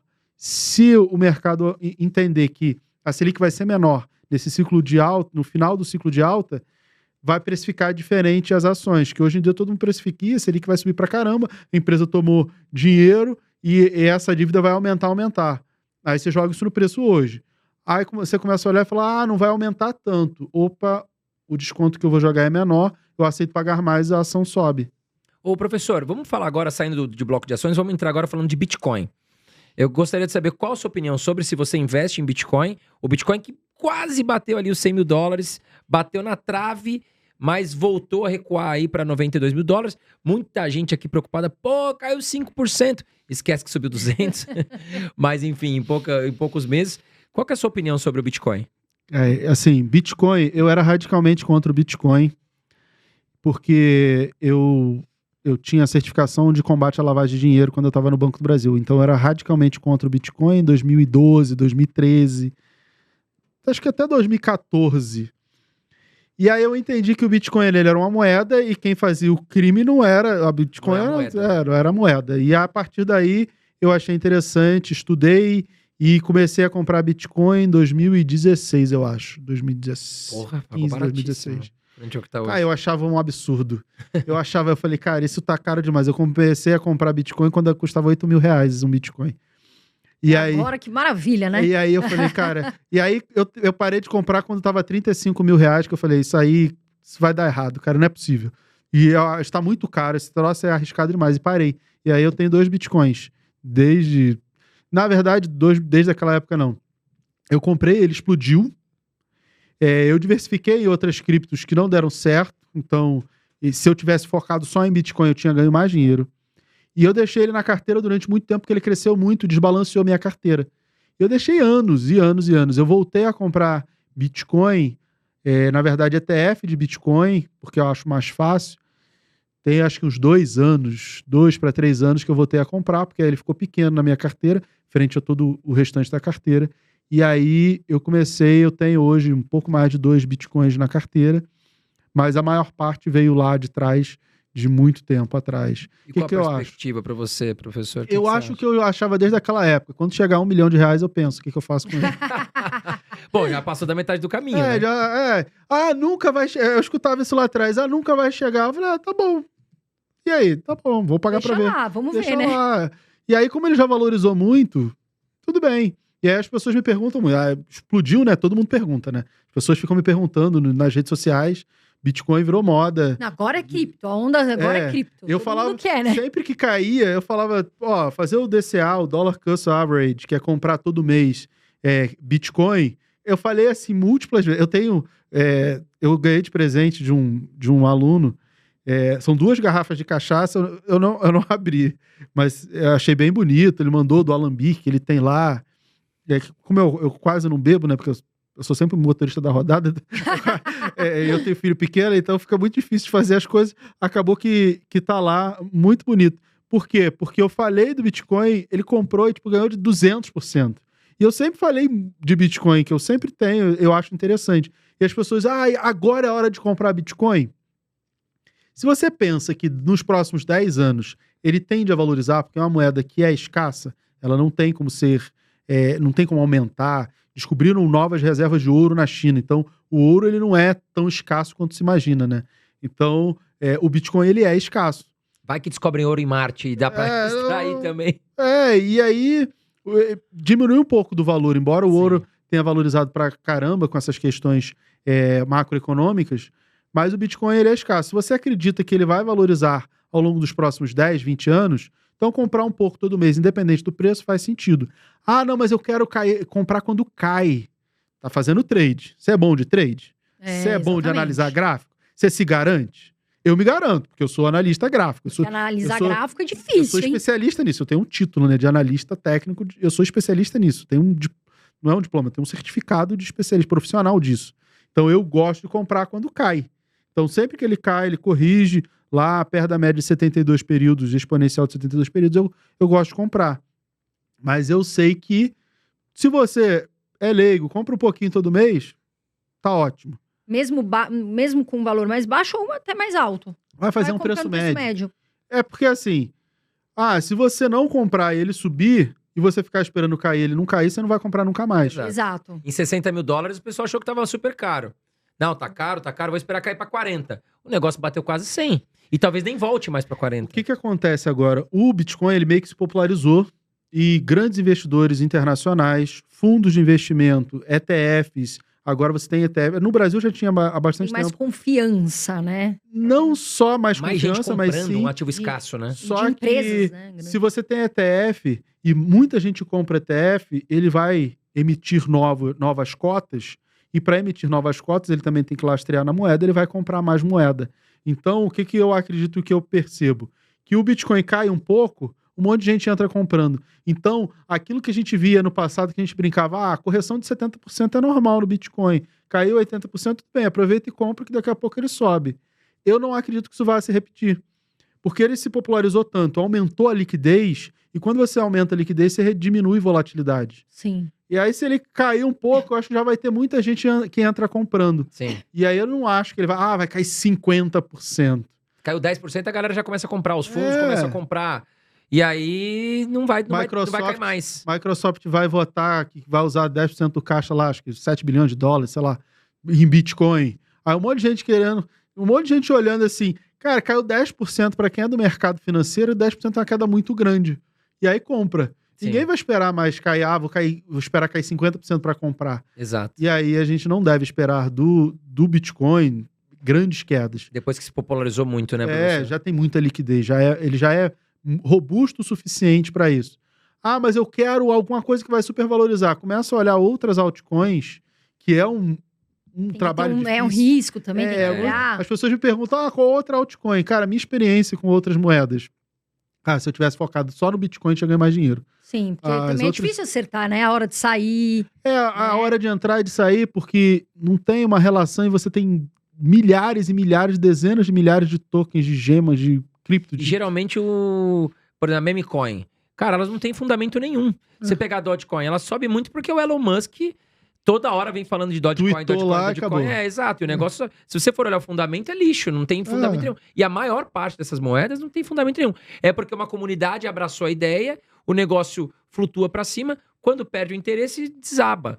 Né? Então não tem um fundamento igual ao Bitcoin, é diferente, né, professor? Eu lembro de 2018, eu acho, fazendo live sobre criptomoedas, lá naquela época e a gente falava assim, a tecnologia blockchain, as criptomoedas, elas vieram para ficar. Tanto você tem bancos, Santander, Itaú, que usam a tecnologia blockchain. Sim. Essa ideia de controle descentralizado e autenticação mútua, isso aí é irreversível. Qual a moeda que vai se provar ao longo do tempo? Ninguém sabe. Só que o Bitcoin já era naquela época a maior moeda, que todo mundo, pode ser o Bitcoin, e ele tem se provado ao longo do tempo. Então, é mais fácil acreditar que o Bitcoin será a moeda que vai existir no futuro, vai continuar existindo, do que outros projetos. Você pode ter um outro projeto que vai explodir? Deu certo? Pode. Só que a imensa maioria, vai ficar pelo caminho. Sim. Aí é uma questão de aposta, praticamente, né? Eu, particularmente, não gosto de aposta, por isso que eu concentrei tudo em Bitcoin. Zerei tudo que eu tinha de altcoins, de outras moedas, e concentrei tudo em Bitcoin. Você sabe que ontem, uma colega minha falou assim pra mim, me deu uma dó, ela falou assim, Carol, eu tenho 40 mil reais na carteira, né, nas palavras, tudo, só que o que aconteceu, ela perdeu as palavras. Ela falou, será que tem algum jeito de eu Você tá recuperar? falando da wallet, né? Da wallet. Ela tinha lá as palavras e ela esqueceu as palavras. E ela falou, tinha 40 mil reais. E ela falou, putz, eu não lembro mais as palavras. O que eu faço? Eu falei, não tem o que fazer. Então a pessoa tem que ter não sei, anota num cofre, até pra vocês que estão aqui assistindo, porque se você esqueceu que nem ela me perguntou, o que eu faço? Eu falei, não tem o que fazer, né? O grande problema das criptomoedas é a autogestão, né? Você tem que ser responsável pela guarda das criptomoedas. Se você acha... E assim, mais ou menos uns 30% dos bitcoins foram perdidos e não vão ser recuperados, né?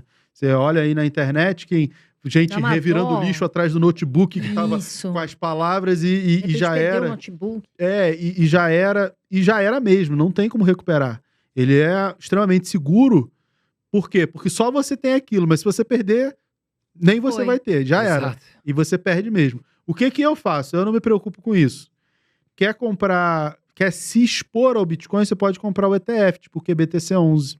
Assim. Que é um ETF. É comprar a moeda? Não. É se expor à valorização da moeda.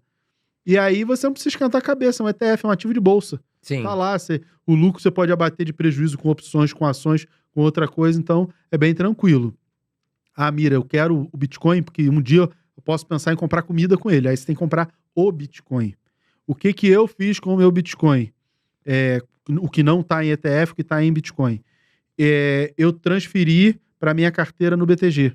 Tava lá no exterior, eu transferi tudo para o BTG. Por quê? Porque aí eu não preciso esquentar a cabeça com a carteira. Sim. Por quê? Porque o BTG não vai quebrar, né? Ele faz parte do S1 lá dos bancos inquebráveis. Sim. É BTG, Bradesco, Banco do Brasil, Santander, Itaú e Caixa. Não quebra, o governo não deixa quebrar. E a tecnologia do BTG é que se vira lá para garantir que tá tudo lá e eu não vou esquentar minha cabeça. Consta lá meu patrimônio, tudo bonitinho. Se alguém fraudar, um hacker, não sei o que, o BTG vai se virar para me devolver o dinheiro. Então, Exato. tô pouco me preocupando com isso. Então, eu não me preocupo com esse negócio, porque eu sei que se eu depender da chave do não sei o que, cara, eu vou perder. Pode ser que você não fazia, saiba. no início eu fazia autogestão, custódia, criava carteira, hard wallet de não sei o que faz uma offline, uma carteira offline da senha. Cara, dava um trabalho absurdo. É porque eu queria muito, mas Sim. dava um trabalho absurdo. Pro leigo era impossível. Pra quem quer manter fora da wallet, que a Carol falou, pra não ter o risco das palavras, de ter que guardar, foi o que o professor falou, deixar em uma instituição mais segura possível, né? Você pode falar das maiores do mundo. Aí, e se alguém, um hacker for lá, cara, é a instituição que vai se virar. Você tem lá a comprovação de que tava lá, sumiu. Eu falei, irmão, bota o dia de volta, não quero nem saber. Se vira, Você né? garantiu que tem poder, você tem um colchão financeiro pra me segurar. Você tem que garantir tua cibersegurança, vamos falar assim, e né? aí é contigo. Mas é uma corretora, é uma exchange menor, não sei o que. Eu falei, aí é o risco, né? Aí você vai colocar numa empresa pequena, uma exchange pequena, uma corretora pequena, vai correr o risco. Professor, ainda nesse assunto de moedas digitais, eu queria saber a sua opinião sobre o Drex. Se você puder explicar rapidamente para quem não conhece o que é, o famoso real digital que pode estar chegando, e se ele tem benefícios ou não para o brasileiro. O Drex é o Real Digital, que é uma iniciativa do Banco Central, do Campos Neto, dentre várias iniciativas muito louváveis, como o Pix, como um monte de coisa que o Banco Central... Muita gente criticou o Pix, né? E viu que hoje é bem útil também, né? exportado, né? É exemplo para o mundo inteiro. Sim. O Campos Neto, ele é um cara que tem muito... Tomara que o Galípolo continue com essa visão, porque o Campos Neto queria diversificar, ampliar a concorrência para dar mais acesso e até, em alguma medida, redução de taxa de juros, de spreads bancários, desenvolver muito o sistema financeiro. Eu acho que esse é o grande legado que ele deixa, além de ser muito cuidadoso com a taxa de juros, eu acho que ele vai deixar esse legado. O Drex é o real digital, que é, eu não diria uma moeda virtual, a ideia é essa, mas é pegar determinados valores e conseguir endereçar. E assim você vai comprar um carro, então aquele dinheiro, ele meio que está carimbado e só pode ir para o dono do carro. Então, eu acho que é muito interessante. Eu, por exemplo, acho que Bolsa Família tinha que ser todo com real digital para falar assim, você vai poder comprar comida, isso e aquilo. Não vai gastar com aposta esportiva. Se gastar, Entendeu? perde o Bolsa Família. Não pode, não consegue gastar. Ah, sim, tá. Porque ele está destinado, só pode...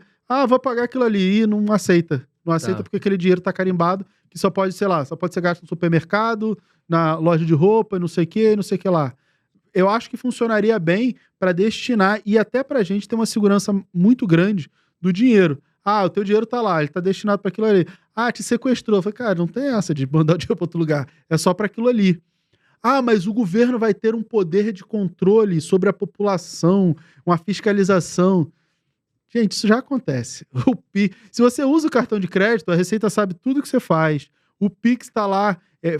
O Pix é a maneira do governo ter controle sobre tudo. Porque o que antigamente se transacionava com dinheiro, eu vou pagar ali R$50, R$100, ou gente que quer fazer alguma lavagem de dinheiro, alguma coisa, transaciona mais em dinheiro. Hoje em dia é muito, muito, muito difícil. Você vai pagar, sei lá, um picolé na rua, R$5, R$10, você paga no Pix. Sim, muito prático. Então, ficou tudo digitalizado. O governo já tem todo o controle, sabe exatamente tudo que todo mundo faz. Então, eu não vejo o Drex, essa grande ferramenta de controle. Esse controle ele já existe. É que as pessoas não têm a devida noção do que a Receita, do que o governo sabe sobre a gente. Eu sei disso porque eu trabalhei no Banco do Brasil, sou ex-funcionário do Banco do Brasil, e naquela época eu já via isso acontecer, a ampliação dos sistemas da Receita Federal, os controles, eu tinha que ficar preenchendo relatório de combate à lavagem de dinheiro, de um monte de coisas e tudo que alertava ali de perfil diferente de transação, e agora com o Pix isso é muito maior. Então, tudo isso aí, o governo já sabe, se ele quiser em cima, taxar, fazer um monte de coisa, já tá claro. Eu acho que o Drex não vai mudar uma realidade que já existe de grande fiscalização e controle que o governo já exerce sobre a população. Vamos fazer o nosso ping-pong, Carol? Vamos. O Mira já conhece e ele não foge. Aqui a gente fala A ou B. Por exemplo, Gustavo Lima ou Anitta? Aí tem que responder. Mas antes vamos temos que falar dos de nossos quem? parceiros. Vamos falar do Investidor 10. Você que tá aí, que quer escolher as melhores ações, melhores fundos imobiliários, ativos no exterior. Você que quer saber, tá na hora de comprar esse fundo imobiliário? Tá barato? Tá caro? E eu sei que vocês gostam muito disso. Tem tudo lá de forma simples, prática, para você estudar com tranquilidade. Conhecimento é a base, tá bom, gente? O Investidor 10 é uma bela plataforma, eu uso, o André usa também nos canais dele, e a gente vai deixar aqui, tá na descrição, tem o link do Investidor 10, entra pelo Irmãos Dias Podcast para dar aquela força pra gente, e também tá na tela o QR Code. E temos também o Grana, o aplicativo de bolsa de valores que vai te ajudar a declarar o seu imposto de renda de forma assertiva. Bom, 2024 está acabando, 2025 vai chegar aí o ano de declaração. A gente viu que esse ano muita gente acabou errando a declaração de imposto de renda, porventura acaba perdendo o seu CPF, acaba tomando multa do governo, porque se tem algo que o governo é bom, é em cobrar o seu imposto de renda, estar de olho nos impostos. Então, o Grana é o aplicativo de bolsa de valores aliado à B3, tá certo? Parceiro então, oficial da B3. É parceiro oficial. Assim, o Grana eu conheço bastante, porque eu sou investidor do Grana, e assinando agora, você, como a assinatura é de 1 ano, você já garante para a próxima declaração, né? No começo do ano que vem. Então já fica fácil. E ele pega de forma automática o que você tem na bolsa, acho que desde 2000 e já faz todos os cálculos do retroativo de tudo. Facilidade, né? E aí você paga você paga até, acho que até R$1.500, se não me falha a memória, até R$1.000. Você paga a DARF pelo cartão de crédito no próprio aplicativo, fora aí você paga no Pix. Eu sei porque eu pago as DARFs pelo Grana, ele faz o controle, gerenciamento de carteira, controle e equilíbrio ali. Como ele pega tudo da bolsa, ele é parceiro oficial da bolsa, fica tudo muito automatizado. Você não tem nem assim, fiz isso e Aquela dor de aquilo cabeça, e né? de não sei o Rodar. quê. Não, é tudo automático. Você não tem nem como imputar nenhuma informação. Pega tudo de Bolsa Brasileira, ali tudo no automático, você só vê, vou pagar, não vou pagar, esse mês, aquele, quanto foi, ele já faz todos os cálculos. O que evita erros, porque muita gente às vezes declara errado, ou vai acabar pagando multa, ou vai acabar, às vezes, pagando mais imposto também. Então, o aplicativo vai te ajudar. 167, acho que 43, a multa mínima, mais o que você deveria ter pago de imposto e não pagou, por não ter feito a declaração, suspende o seu CPF, perde acesso às contas Perder o bancárias. CPF Olha é que um dor de trabalho. cabeça. Tira essa dor de E cabeça tá em da Black frente. Friday. Isso. Tá em Black Friday. Eu já vi tanta gente perder CPF. Depois O fica pessoal desesperado. acha que é mentira. Eu trabalhava no Banco do Brasil, cara, mas era quase todo dia. Aí a pessoa ia no caixa e voltava no atendimento. Aí a gente olhava lá, falou, não entregou a declaração. Mas precisava.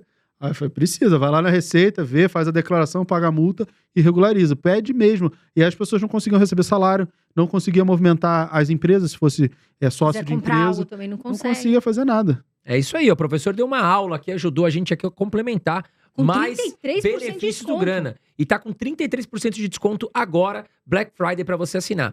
Vamos deixar o QR Code aqui na tela e também aqui o link da descrição para você fazer a assinatura e garantir esse desconto aqui pelo nosso QR Code ou o link na descrição. Assine o Grana para você fazer a sua declaração de forma certa. Vai virar o ano, meu amigo, você vai ter que declarar, não vai escapar. Então, aproveita a promoção. Vamos lá, Carol, ping-pong. Vamos lá para o ping-pong. MXRF11 ou CPTS11? No preço atual, CPTS 11. MXRF11 ou VGHF11? Assim, depende do preço, mas VGHF 11, KNR11 ou PVBI11? KNR 11, HGLG11 ou XPLG11? HGLG. XPML11 ou MOL11? Assim, eu gosto mais do XPML 11, mas geralmente o MOL tá um pouco mais barato, mas eu gosto mais do XPML. Banco do Brasil ou Banco Itaú? Cara, Banco do Brasil e Banco Itaú são as duas maiores posições de banco que eu tenho. O Banco do Brasil, hoje, no dia de hoje, Banco do Brasil. Petrobras ou PetroRio? PetroRio. Caixa Seguridade ou BB Seguridade? BB Seguridade. Sanepar ou Copasa? Sanepar. Taesa ou Engie? Engie.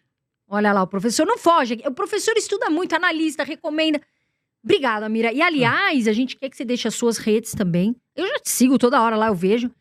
E fala as suas informações, o que você quiser falar, professor. Agora é sua hora. Professor Mira no Instagram, Professor Mira no YouTube, embora eu não faça tanto conteúdo, é uma promessa para 2025 fazer com regularidade no YouTube, porque o meu foco é entregar Mentoria. muito valor para os meus alunos, que é o meu curso mais completo, que é a Mentoria Mira na Independência.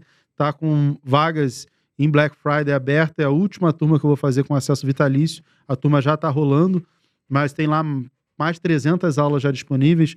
É um curso que deve terminar aí com as 400 aulas e todas as vezes que eu tiver nova turma atualizar, o conteúdo é atualizado para todos os alunos. Então, quem quiser aproveitar, tem link na minha bio. Quem é meu ex-aluno tem uma promoção extra de 50% de desconto sobre o preço da Black Friday, para quem já fez cursos meus. Mas também a última turma que vai ter acesso vitalício vai ter desconto para ex-aluno, porque ano que vem eu entendo que todo mundo que queria já foi, e aí ano que vem a gente fala com novos alunos. Queria agradecer mais uma vez o carinho que vocês têm por mim, convite, e me colocar sempre muito à disposição, sempre muito bom vir aqui. A gente que agradece. Aliás, a gente agradece porque a gente sabe que seu tempo é corrido, tem família, né, professor? Então a gente que agradece aqui, você sabe que é sua casa também.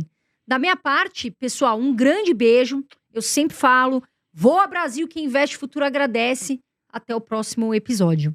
Valeu, galera. Não esqueçam de apertar o botãozinho de curtir antes de sair, hein? Um grande abraço pra você. Lembrando que estamos aqui toda semana com convidados muito especiais aqui no Irmãos Dias Podcast. Quase 1 milhão de inscritos. A gente conta com você pra ajudar a gente a bater 1 milhão de inscritos. Se você não tá inscrito, faz a inscrição ou manda já pra sua turma, pros seus amigos. Convide eles a conhecer o Irmãos Dias Podcast. Um grande abraço pra vocês e até a próxima.